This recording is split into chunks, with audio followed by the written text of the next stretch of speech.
Welcome students. आज मी 10वीचे विद्यार्थी जे आहेत, 10वीची परीक्षा ज्या विद्यार्थ्यांनी दिलेली आहे आणि जे आपल्या रिझल्टची वाट बघतायत त्या विद्यार्थ्यांच्या समोर आज मी आलेलो आहे. आणि त्या विद्यार्थ्यांच्यासाठी म्हणून 11वी सायन्समध्ये जे विद्यार्थी प्रवेश घेणार आहेत तर त्या विद्यार्थ्यांसाठी एक व्हिडिओ जो आहे तो व्हिडिओ मी तयार करतोय. आणि मग त्यानंतर 11वीचा आपण सिलेबस जो आहे तो सिलेबस आपण सुरुवात करू. आता तुम्हाला सगळ्यांना माहिती आहे की तुम्ही कंपल्सरीच्या सुट्टीमुळं वैतागून गेलेले असणार आहे, कारण तुमची परीक्षा जी आहे ती परीक्षा मार्चमध्ये संपलेली आहे. मग एप्रिल, मे, जून आणि जुलै देखील आता संपतोय. ओके, म्हणजे 4 महिने तुम्ही कंपल्सरी घरामध्ये बसून आहात आणि तुम्ही प्रचंड वैतागलेले असणार. कधी एकदा रिझल्ट लागतोय आणि कधी एकदा कॉलेज सुरू होतंय असं आपल्या सगळ्यांना झालेलं असेल. आता कॉलेज सुरू कधी होईल ते होईल, परंतु आपल्याला आपल्या पुढच्या करिअरच्या दृष्टिकोनातून जर विचार केला तर आपल्याला आत्ताच आपल्याला अभ्यास जो आहे तो अभ्यास आपल्याला सुरू करायला लागणार आहे. आणि म्हणून मी असं ठरवलं की केमिस्ट्री या विषयाचं मार्गदर्शन जे आहे ते मार्गदर्शन हे माझ्याकडून तुम्हाला व्हावं. मी सुरुवातीला माझी ओळख करून देतो. मी प्राध्यापक R.S. जाधव आणि मी वाई तालुका सातारा जिल्हा याच्यामध्ये किसनवीर महाविद्यालयामध्ये उपप्राचार्य म्हणून गेली 38 वर्ष मी सर्व्हिस करत होतो. आणि मग आता मी रिटायर झालेलो आहे आणि घरामध्येच मी असतो. आणि मग मी आता 12वीच्या विद्यार्थ्यांसाठी माझं यूट्यूब चॅनल जे आहे ते यूट्यूब चॅनल मी तयार केलेलं आहे आणि त्याच्यावर लेक्चर्स जे आहेत ते लेक्चर्स मी अपलोड करत असतो. आणि म्हणून मला बऱ्याच विद्यार्थ्यांनी असं सजेस्ट केलं की 11वीमध्ये जे विद्यार्थी प्रवेश घेणार आहेत त्या विद्यार्थ्यांसाठी देखील जर लेक्चर्स जर समजा तुम्ही अपलोड केले तर त्याचा 11वीच्या विद्यार्थ्यांना निश्चितच फायदा होईल. आणि म्हणून मग आज मी ठरवलं की 11वीच्या विद्यार्थ्यांशी आज आपण बोलावं आणि मग नंतर आपण ठरवूया की कशा पद्धतीने आपल्याला पुढं जायचं आहे किंवा काय हे आपण ठरवू. ओके, आणि म्हणून मी काल तुमचे 9वी आणि 10वी ह्या दोन वर्गातले पुस्तकं जे आहेत, विज्ञानाची जी पुस्तकं जी आहेत ती पुस्तकं मी बघितली. आणि मग तिथं काय काय सिलेबस आहे, कशा पद्धतीने तो सिलेबस जो आहे तो अरेंज केला आहे हे मी बघितलं. आणि मग म्हटलं की आज त्याच्यावरच आपण बोलायचं आहे.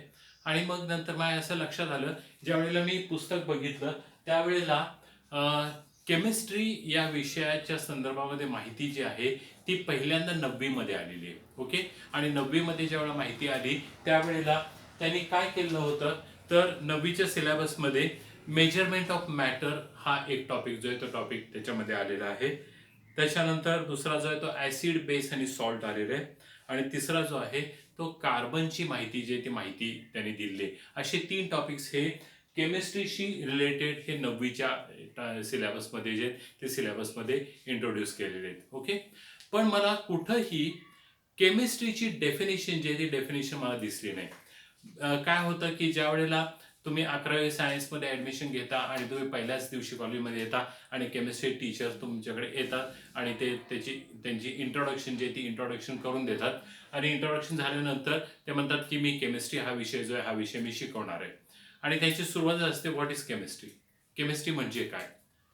आता केमिस्ट्री म्हणजे काय म्हटल्यानंतर बरेच विद्यार्थी गोंधळून जातात. केमिस्ट्री म्हणजे नक्की काय. आम्ही स्टडी तर केलेले आहे, आम्ही 9वीमध्ये स्टडी केलेली आहे, 10वीमध्ये पण स्टडी केलेला आहे, पण केमिस्ट्री म्हणजे एक्झॅक्टली काय, केमिस्ट्री म्हणजे काय हे माहीत नाही. मग काही विद्यार्थी असं म्हणतात केमिस्ट्री म्हणजे काय, केमिस्ट्री स्टडी ऑफ केमिकल्स. मग टीचर म्हणतात केमिकल्स म्हणजे काय, मग केमिकल्स म्हणजे काय माहीत नाही. ठीक आहे, मग काही जण म्हणतात केमिकल्स म्हणजे NaCl, सोडियम क्लोराईड म्हणजे काय, तर मग सांगतात फॉर्म्युला NaCl. ठीक आहे, केमिकल म्हणजे काय तर सोडियम क्लोराईड. मग सोडियम क्लोराईड म्हणजे काय म्हटलं की ते म्हणतात NaCl. मग आता ह्याच्यामध्ये Na म्हणजे काय तर मुलं म्हणतात Na म्हणजे सोडियम. मग सोडियम म्हटल्यानंतर SO का नाही लिहिलेलं माहिती नाही. तसंच Cl म्हणजे काय तर Cl सगळ्यांना माहिती आहे, Cl इज क्लोरीन. ओके, मग Na जो आहे हे सिम्बॉल सोडियमला का दिलेलं आहे हे माहिती नसतं.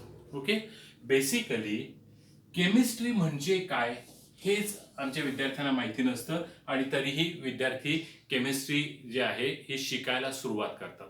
ओके, मग केमिस्ट्री म्हणजे काय, केमिस्ट्रीची डेफिनेशन काय आहे ही आपल्याला पहिल्यांदा माहिती असली पाहिजे. तर केमिस्ट्री म्हणजे काय, तर chemistry is study of elements. Okay, chemistry म्हणजे काय, तर chemistry is study of elements.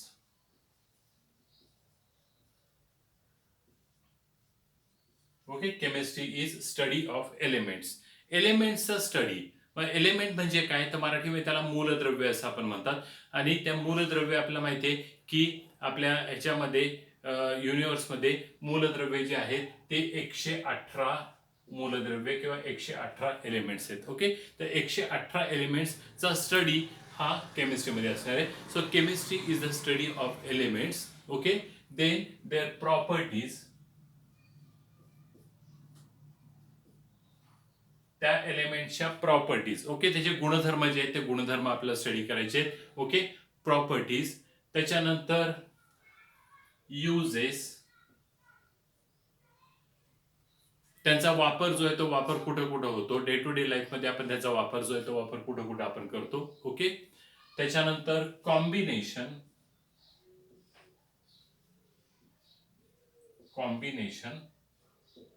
Okay, त्या एलिमेंट्सचं कॉम्बिनेशन जे ते कॉम्बिनेशन कसं होतं आणि त्या एलिमेंट्स पासून कंपाऊंड जे ते कंपाऊंड कसे तयार होतात. And transformation.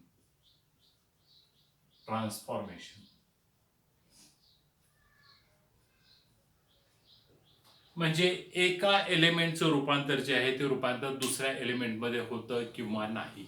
ओके, तर ही केमिस्ट्रीची डेफिनेशन आहे. It is the study of elements. Okay, total 118 elements आहेत, त्या एलिमेंटचा स्टडी. मग ते एलिमेंट जे आहेत तो कदाचित हायड्रोजन असेल, कदाचित हेलियम असेल, कदाचित नायट्रोजन असेल, कदाचित ऑक्सिजन असेल, कदाचित कार्बन असेल, कदाचित सल्फर असेल, कदाचित हॅलोजन असेल, क्लोरीन, ब्रोमीन, आयोडीन, कदाचित युरेनियम असेल. ठीक आहे, कदाचित आयर्न असेल, कदाचित निकेल असेल, कदाचित कोबाल्ट असेल. ओके, कदाचित झिंक असेल. ओके, अशा पद्धतीचे एलिमेंट जे आहेत ते एलिमेंट्स आहेत. या एलिमेंटचा स्टडी जो आहे तो स्टडी ह्या केमिस्ट्रीमध्ये केला जातो. Okay, so chemistry is the study of elements. Okay, like hydrogen, helium, nitrogen, oxygen, carbon, etcetera etcetera etcetera. Okay, त्यांच्या प्रॉपर्टीज म्हणजे काय, तर त्यांचे गुणधर्म. मग ते कदाचित फिजिकल प्रॉपर्टीज असतील. ओके, म्हणजे फिजिकल स्टेट त्यांची कशी आहे, whether they are solids or liquids or gases. ठीक आहे, म्हणजे त्यांची फिजिकल स्टेट जे ती फिजिकल स्टेट कशी असणार आहे. नंतर त्यांच्या प्रॉपर्टीज कशा असतील, उदाहरणार्थ त्यांचा मेल्टिंग पॉईंट म्हणा किंवा त्यांचा बॉइलिंग पॉईंट म्हणा, त्यांची डेन्सिटी म्हणा. तर ह्याच्याबद्दल माहिती जी आहे ती प्रॉपर्टीजमध्ये येणार आहे. ओके, केमिकल प्रॉपर्टीज म्हटलं तर मग केमिकल प्रॉपर्टीजमध्ये ते रिॲक्टिव्ह आहेत का नॉन रिॲक्टिव्ह आहेत. ओके, आता उदाहरणार्थ जर समजा मी हेलियम जर घेतला तर हेलियम हा नॉन रिॲक्टिव्ह आहे, तो इनर्ट गॅस आहे. ठीक आहे, जर समजा मी फ्लोरीन किंवा क्लोरीन वगैरे घेतलं तर ते हायली रिॲक्टिव्ह आहेत. ओके, क्लोरीन असेल, फ्लोरीन असेल. ओके, ते हायली रिॲक्टिव्ह आहेत, म्हणजे त्यांची रिॲक्टिव्हिटी जी आहे ती रिॲक्टिव्हिटी असेल. त्यांचे युजेस, ह्यांचा वापर जो आहे तो वापर काय होतो, त्यांचं कॉम्बिनेशन काय होतं. उदाहरणार्थ जर समजा मी जर नायट्रोजन घेतलं आणि हायड्रोजन घेतलं तर याच्यापासून तयार होतो NH3 की ज्याला आपण सगळेजण म्हणतो अमोनिया. ठीक आहे, तसंच मी कार्बन घेतला आणि ऑक्सिजन घेतला तर CO2 तयार होतो, कार्बन डायऑक्साईड. ओके, यांचं कॉम्बिनेशन जे ते कॉम्बिनेशन.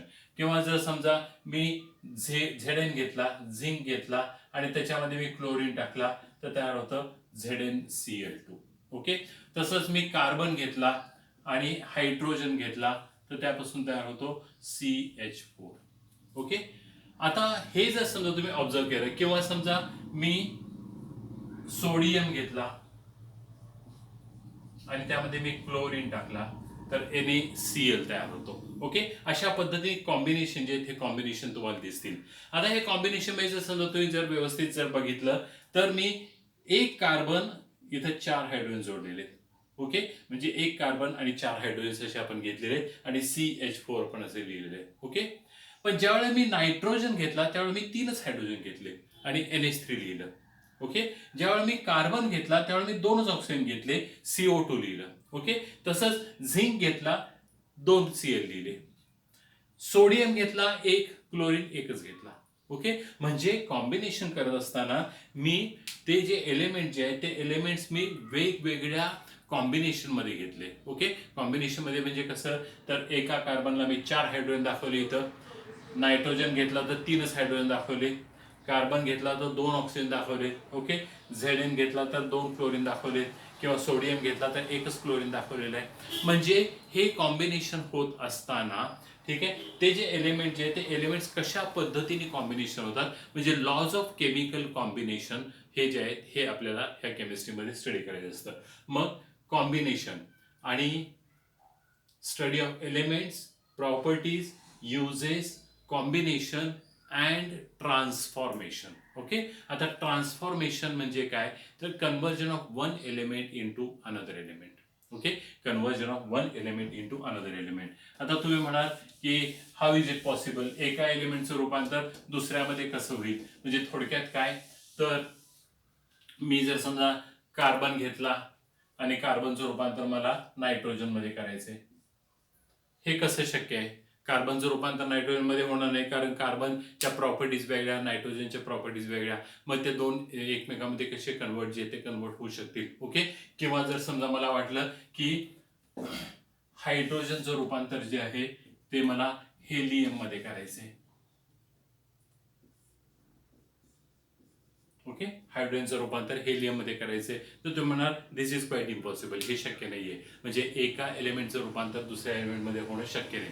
पण डेफिनेशन मध्ये मात्र लिहिलं आहे की study of elements, their properties, uses, combination and transformation, म्हणजे एलिमेंटचं ट्रान्सफॉर्मेशन, एका एलिमेंटचं कन्वर्जन दुसऱ्या एलिमेंटमध्ये जे आहे हे होऊ शकत नाही असं आपण म्हणू. ओके, आणि मग ज्या वेळेला समजा तुम्हाला उदाहरण मी दिलं की सूर्यावर काय होत असतं, सूर्यापासून आपल्याला जेव्हा एनर्जी मिळते तर ती एनर्जी कशी मिळते. ओके, सूर्य अत्यंत तप्त गोल आहे, असं म्हणजे प्रचंड उष्णता सूर्यावर आहे, ही उष्णता सूर्यावर कशी निर्माण होते, असं जर प्रश्न जर विचारला तर तिथं तुम्ही म्हणाल की सूर्य काय, सूर्यामध्ये उष्णता आहेच, पण ती उष्णता कशी निर्माण होते, तर सूर्यावर जो हायड्रोजन जो आहे त्या हायड्रोजनचं रूपांतर हेलियम मध्ये होत असतं आणि प्रचंड अमाऊंट मध्ये उष्णता जी आहे ती उष्णता बाहेर पडते, म्हणजे हीट जी आहे ती हीट बाहेर पडत असते.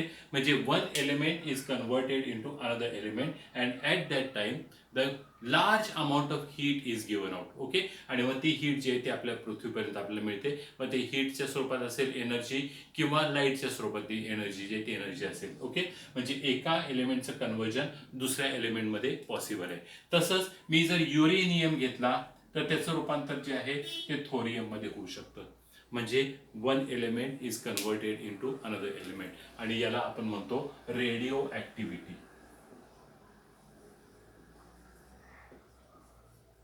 त्याला मराठीमध्ये तुम्ही किरणोत्सर्गिता असं म्हणता. आणि किरणोत्सर्गितामध्ये आपल्याला माहिती आहे की alpha particles, beta particles, gamma radiations, असे रेडिएशन जे ते रेडिएशन बाहेर पडत असतात, आणि त्यावेळेला एका एलिमेंटचं रूपांतर जे ते दुसऱ्या एलिमेंटमध्ये होत असतं. तर this is the definition of chemistry. Chemistry is study of elements, their properties, uses, combination, transformation. Okay, आणि ह्याला आपण काय म्हणतो तर केमिस्ट्री असं म्हणतो. आणि मग केमिस्ट्रीचा स्टडी ज्यावेळेला आपण करत असतो त्यावेळेला या सगळ्या गोष्टी ज्या आहेत या गोष्टींचा विचार जो आहे तो विचार आपल्याला करायला लागेल.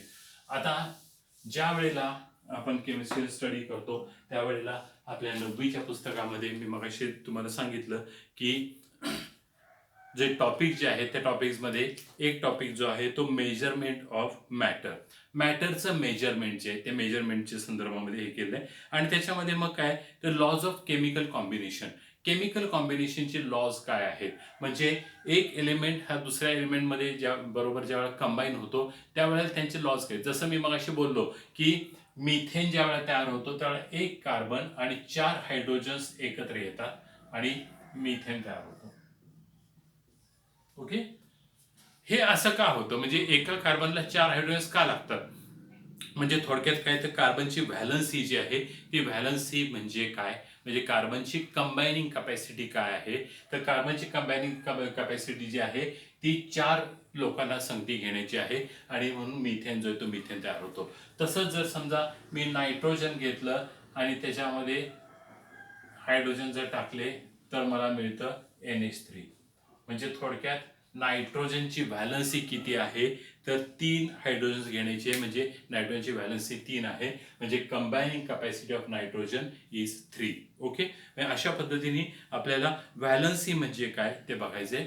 नंतर ॲटम म्हणजे काय. आता हे ॲटम म्हणजे काय हे मला वाटतं तुम्ही 4वी-5वी पासून शिकत असणार आहे. आणि आपण ॲटम ज्यावेळेला म्हणतो तर ॲटम जे आहे, ॲटमची ज्यावेळेला आपण डेफिनेशन करतो त्यावेळेला आपण असं म्हणतो की atom is the smallest part of an element which cannot be divided further. Okay, atom is the smallest part of an element which cannot be divided further.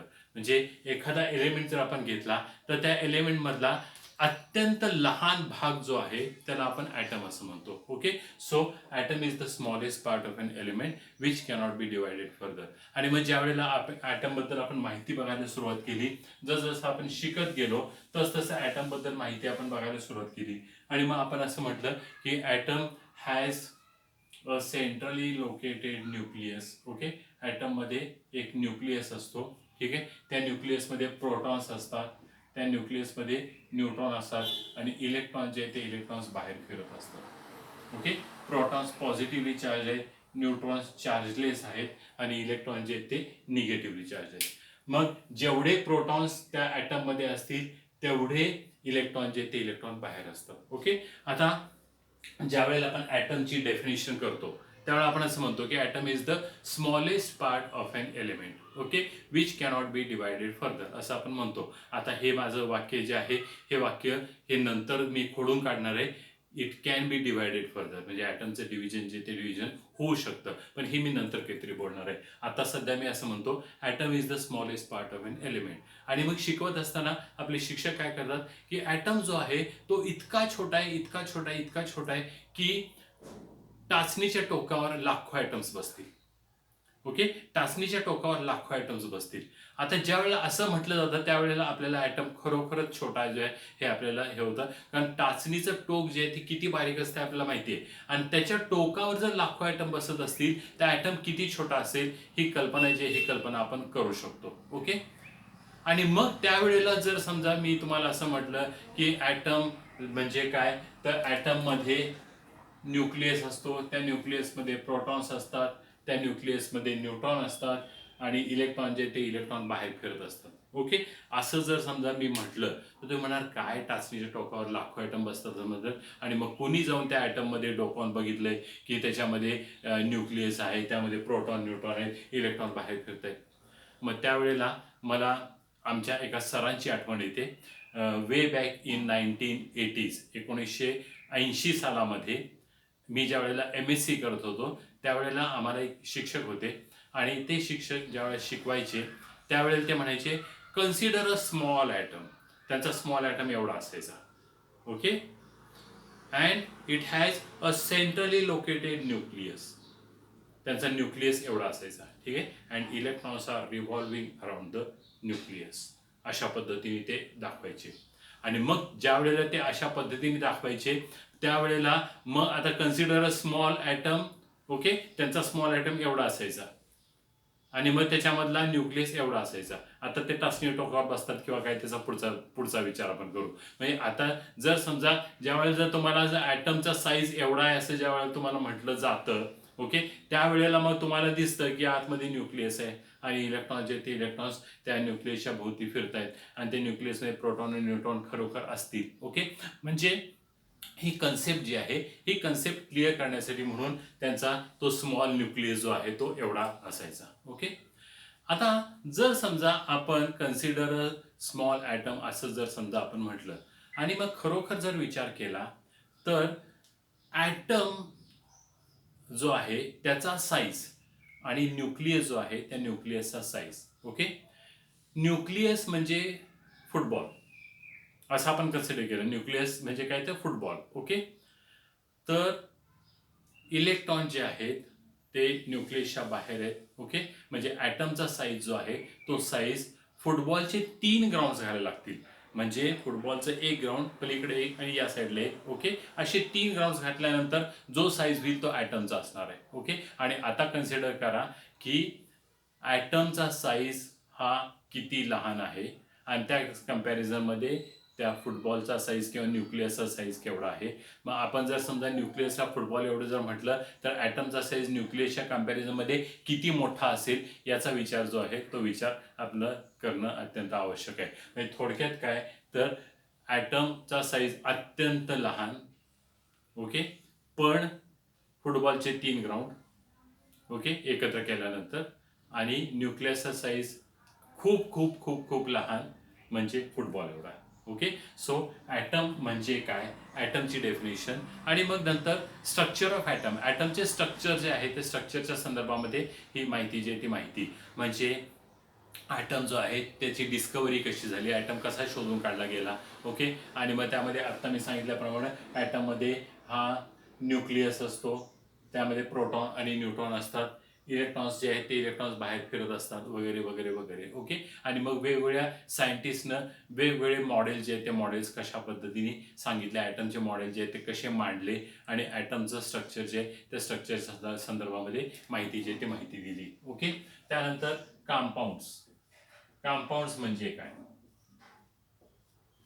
Compounds म्हणजे काय तर कॉम्बिनेशन ऑफ ॲटम्स. ॲटम्सचं कॉम्बिनेशन केल्यानंतर जे तयार होतं त्यांना आपण compounds असं म्हणतो. ओके, मग कंपाऊंड्सचा आपल्याला स्टडी जो आहे तो स्टडी तुम्ही 9th स्टँडर्डमध्ये तुम्ही केलेला होता. ओके, आणि त्यानंतर मोल कन्सेप्ट हा एक फेनॉमेनॉन जो आहे तो फेनॉमेनॉन तुम्ही स्टडी केला होता, मोल कन्सेप्ट. ओके, आणि मग मोल कन्सेप्टमध्ये तुम्ही काय केलेलं होतं तर ॲटमचा साईज एवढा छोटा आहे असं ज्यावेळेला तुम्ही म्हणता. ओके, म्हणजे समजा मी जर पुन्हा एकदा मिथेन जर घेतलं, that is CH4. Okay, methane जर समजा मी घेतलं, ओके, आणि मी समजा असं म्हटलं की मी मिथेनचा एक मॉलिक्यूल घेतलेला आहे. ओके, मिथेनचा एक मॉलिक्यूल, आणि आता पुन्हा एकदा आपण म्हणूया की ॲटम जो आहे अत्यंत अत्यंत अत्यंत अत्यंत छोटा आहे. ओके, आता कार्बन एक आहे म्हणजे एक कार्बनचा ॲटम आहे, आणि हायड्रोजन जो आहे हे 4 हायड्रोजनचे ॲटम आहेत. म्हणजे टोटल माझ्याकडं ॲटम्स किती आहेत तर 5 ॲटम्स आहेत. एक कार्बन आणि 4 हायड्रोजन, म्हणजे टोटल माझ्याकडे ॲटम्स किती आहेत तर 5. म्हणजे मी जर समजा असं म्हटलं की मी एक मिथेनचा मॉलिक्यूल घेतला तर माझ्याकडं 5 ॲटम्स आहेत, त्यातला एक कार्बन आहे आणि 4 हायड्रोजनचे ॲटम्स आहेत, ॲटम्स आहेत. ओके, कसा घेणार, कारण ॲटमची साईज खूपच लहान आहे, मी घेणार कसा तो. Okay, so it is quite difficult to take one molecule of methane. मिथेनचा एक मॉलिक्यूल घेणं जे आहे ते मला पॉसिबल नाही आहे, आणि म्हणून मग एक दुसरी कन्सेप्ट जी आली ती कन्सेप्ट काय तर mass of that particular molecule, त्या मॉलिक्यूलचं mass, that is molecular mass. Okay, आणि मग त्यासाठी कार्बन जो आहे तो कार्बनचा ॲटॉमिक मास किती आहे तर कार्बनचा ॲटॉमिक मास जे आहे ते 12 आहे.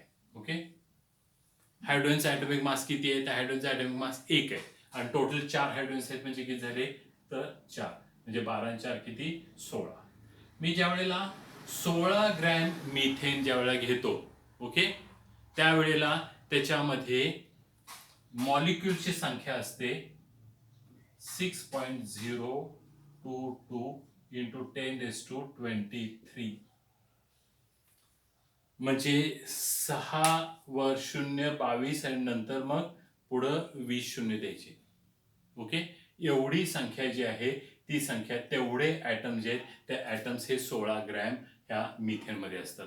आणि मग याला म्हणतात 16 ग्रॅम म्हणजे काय तर 1 मोल, म्हणजे मोल जे आहे तर ते किती तर मॉलिक्युलर वेट एवढा सबस्टन्स. ओके, तसंच जर समजा मी कार्बन डायऑक्साईड घेतला CO2, ओके, कार्बनचा मास आहे 12 आणि ऑक्सिजनचा 16 आहे, 16 दोन्ही 32, म्हणजे 12 अधिक 32 म्हणजे किती तर 44.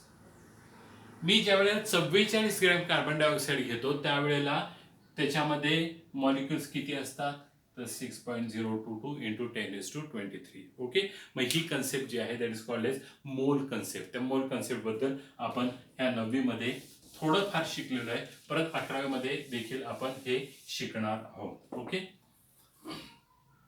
त्याच्यानंतर 9वी मध्ये आणखी एक टॉपिक आपण बघितला होता acid base and salt. What is mean by acid, acid म्हणजे काय. मग आरेनियसनी एक थेअरी मांडली की ऍसिड म्हणजे काय, आणि त्याबद्दल त्याने सांगितलं की acid is any substance which gives H+ ions in aqueous solution वगैरे वगैरे वगैरे ते थेरी मांडली. तसं बेसबद्दल देखील त्यांनी थेरी मांडली. सॉल्ट म्हणजे काय हे जे आहे ते सांगितलं. आणि सगळ्यात महत्त्वाची कन्सेप्ट जी आहे ती कन्सेप्ट म्हणजे काय तर pH. ओके, pH ही कन्सेप्ट जी आहे ती कन्सेप्ट सांगितली. The pH is negative log of H+ ion concentration वगैरे वगैरे वगैरे. तर ते जे आहे ते डिटेल्स आपण हे करणार आहे. आणि नंतर ऑर्गॅनिक सेक्शनमध्ये एक टॉपिक आला कार्बन. ओके, मग कार्बन म्हणजे काय आणि कार्बनचे जे आहे त्याचा ऑकरन्स म्हणजे ते कुठं सापडतं, त्याच्या प्रॉपर्टीज. ओके, त्याचे ॲलोट्रॉप्स, कार्बनचे ॲलोट्रॉप्स जे ते ॲलोट्रॉप्स म्हणजे डायमंड असेल, ओके, किंवा ग्राफाईट असेल किंवा कोल असेल तर त्याचे ॲलोट्रॉप्स जे ते ॲलोट्रॉप्सबद्दल माहिती. आणि हायड्रोकार्बन, मगापासून मी मिथेनचं उदाहरण घेतोय, हायड्रोकार्बन म्हणून मिथेनचं एक उदाहरण आहे आणि CO2 कार्बन डायऑक्साईडचं उदाहरण आहे. त्यामध्ये देखील ऑकरन्स त्यांचा, त्यानंतर प्रॉपर्टीज आणि युजेस. अशा पद्धतीने तुम्ही 9th स्टँडर्डमध्ये फक्त केमिस्ट्रीची इंट्रोडक्शन जी आहे ती इंट्रोडक्शन करून घेतली आणि केमिस्ट्री म्हणजे काय हे 9th स्टँडर्डमध्ये केलं. डेफिनेशन घेतली नव्हती, परंतु हे टॉपिक जे आहेत हे टॉपिक्स इंट्रोड्यूस झालेले होते. नंतर 10th स्टँडर्डमध्ये गेल्यानंतर त्याच्यात थोडंसं पुढे गेलो आपण आणि मग 10th स्टँडर्डमध्ये आपण काय काय स्टडी केलं हे माझ्या पुढच्या लेक्चरमध्ये जे आहे ते येणार आहे. आणि मग त्यानंतर मग मी 11th स्टँडर्डचे टॉपिक जे आहेत ते टॉपिक्स मी सुरू करणार आहे. ओके, तुम्हाला माझं हे लेक्चर जे हे लेक्चर कसं वाटलं तर त्यासाठी कॉमेंट करा. त्यानंतर ही लिंक जी आहे ही लिंक तुम्ही शेअर करा. ओके, आणि सबस्क्राईब करा. तुम्ही सबस्क्राईब केलं की माझे पुढचे व्हिडिओ जे आहेत ते पुढचे व्हिडिओज लगेचच तुम्हाला जे आहेत हे मिळू शकतील आणि त्याचा फायदा जो आहे तो फायदा निश्चित होईल. Okay, thank you very much.